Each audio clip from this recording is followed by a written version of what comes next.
जय श्री कृष्णा। राधे राधे दोस्तों, आप सभी को भाई दूज की हार्दिक शुभकामनाएं।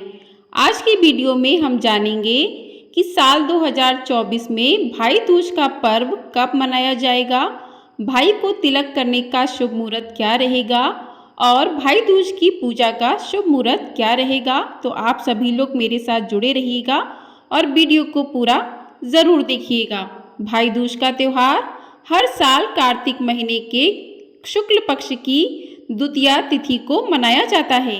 इसे यम द्वितीया भी कहते हैं। इस दिन बहनें अपने भाइयों को तिलक लगाती हैं और उनकी लंबी उम्र और खुशहाली की कामना करती हैं। यह त्योहार भाई बहन के अटूट रिश्ते का प्रतीक है। मान्यता है कि इस दिन यमुना ने अपने भाई यम को आदर सत्कार के साथ भोजन कराया था।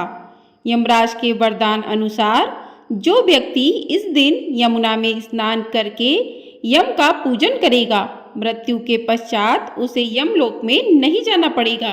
यमुना को सूर्य की पुत्री माना जाता है और ऐसा माना जाता है कि वे सभी तरह के कष्टों को दूर करती हैं। इसलिए यम द्वितीया के दिन यमुना नदी में स्नान करना और यमुना और यमराज की पूजा करना विशेष फलदायी माना जाता है।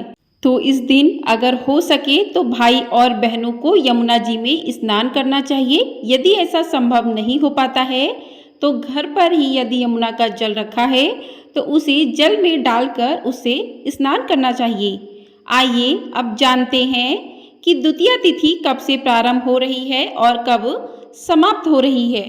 तो द्वितीया तिथि प्रारंभ होगी 2 नवंबर शनिवार रात 8:21 से और द्वितीया तिथि समाप्त होगी 3 नवंबर रविवार रात 10:05 पर।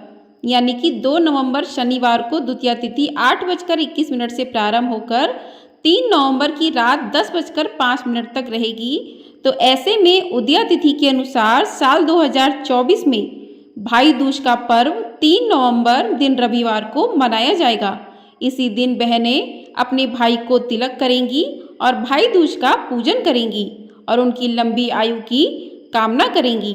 आइए अब जान लेते हैं कि इस दिन भाई दूज के दिन भाई को तिलक करने का शुभ मुहूर्त क्या रहेगा। तो भाई को तिलक करने का शुभ मुहूर्त रहेगा दोपहर 1:10 से लेकर दोपहर 3:22 तक। तो ये शुभ मुहूर्त 2 घंटे का शुभ मुहूर्त रहेगा।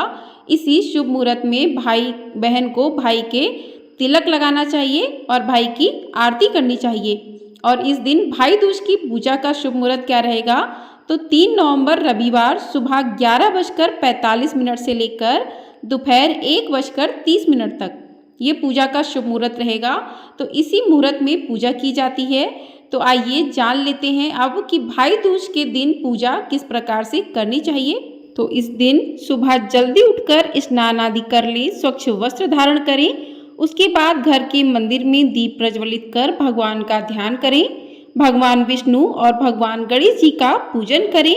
उसके बाद चावल को पीसकर, जो पिसे हुए चावल हैं उसके मिश्रण से चौक तैयार की जाती है। तो कुछ लोग जो है ज़मीन पर रखते हैं, कुछ लोग दीवार पर रखते हैं। तो इस प्रकार से चौक पूरी जाती है।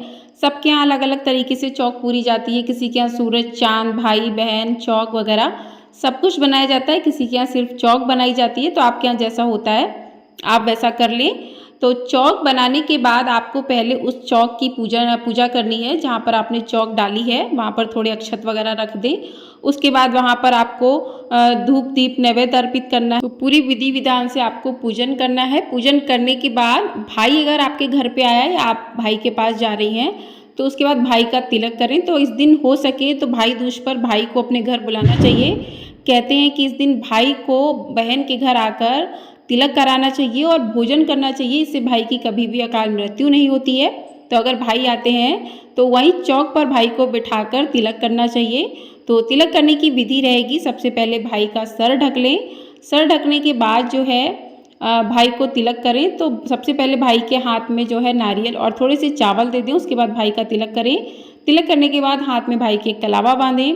कलावा बांधने के बाद भाई को जो भी आपने मिठाई बनाई है, भाई के पसंद की मिठाई लाए हैं, तो वो भाई को खिलाएं, आरती करें और इस प्रकार से भाई को भी इस दिन अपनी बहन को कुछ ना कुछ उपहार जरूर देना चाहिए, छोटा हो या बड़ा।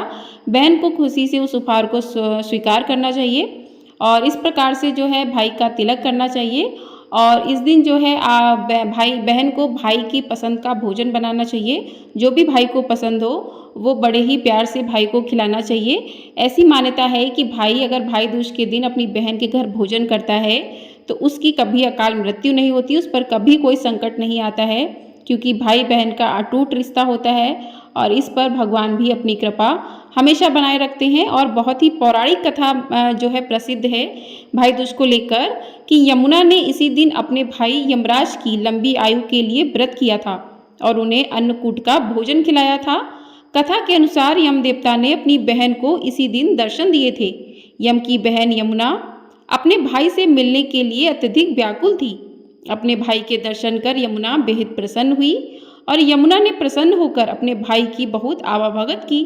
यम ने प्रसन्न होकर उसे वरदान दिया कि इस दिन अगर भाई बहन दोनों एक साथ यमुना नदी में स्नान करेंगे तो उन्हें मुक्ति प्राप्त होगी। इसी कारण से इस दिन यमुना नदी में भाई बहन के साथ स्नान करने का बड़ा ही महत्व है। इसके अलावा यमुना ने अपने भाई से वचन लिया कि आज के दिन हर भाई को अपनी बहन के घर जाना चाहिए। तभी से भाई दूज मनाने की प्रथा चली आ रही है। भाई दूज यानी यम द्वितीया पर यमराज को प्रसन्न करने के लिए बहनें व्रत भी रखती हैं। भाई दूज के दिन यमराज के साथ उनके सचिव चित्रगुप्त की भी पूजा की जाती है। तो आइए जानते हैं कि भाई दूज पर यमराज और चित्रगुप्त की पूजा किस प्रकार से करना चाहिए। तो शाम के समय घर के बाहर एक मिट्टी के कलश में जल भरकर रख दें और यह कलश घर की बाईं ओर रखा गया हो। जिसके बाद कलश के ऊपर सरसों के तेल का चौमुखी दिया जलाएं और इसके साथ ही प्रार्थना करें कि घर के सभी लोगों की दीर्घायु हो और सभी सेहतमंद रहें। इसके बाद अगली सुबह कलश का जल घर के हर कोने में छिड़क दें। तो इस प्रकार से जो है पूजन करें। भाई दूज के दिन सुबह के समय पूर्व दिशा में चौक बनाएं, इस पर चित्रगुप्त भगवान की प्रतिमा को स्थापित करें। भगवान के समक्ष घी का दीप जलाएं, पुष्प और मिष्ठान अर्पित करें। इसके बाद एक कलम भी अर्पित करें। फिर सफ़ेद कागज पर हल्दी लगाएं और श्री गणेशाय नमः उस पर लिख दें। फिर ओम चित्रगुप्ताय नमः 11 बार लिखें। भगवान चित्रगुप्त से विद्या, बुद्धि और लेखन का वरदान मांगे। इसके बाद अर्पित की हुई कलम को सुरक्षित रखें और इसका इस्तेमाल पूरे साल करें। तो इस प्रकार से भाई दूज के दिन चित्रगुप्त की उपासना की जाती है और यम का कलश और दिया जलाया जाता है। तो ऐसे कहते हैं कि घर पर कभी भी कोई भी संकट नहीं आता है।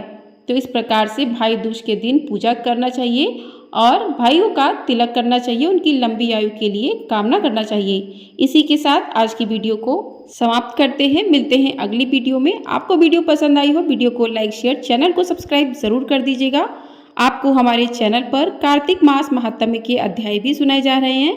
यदि आप उनको सुनना चाहते हैं तो आप लोग सुन सकते हैं। जय श्री कृष्णा, राधे राधे दोस्तों।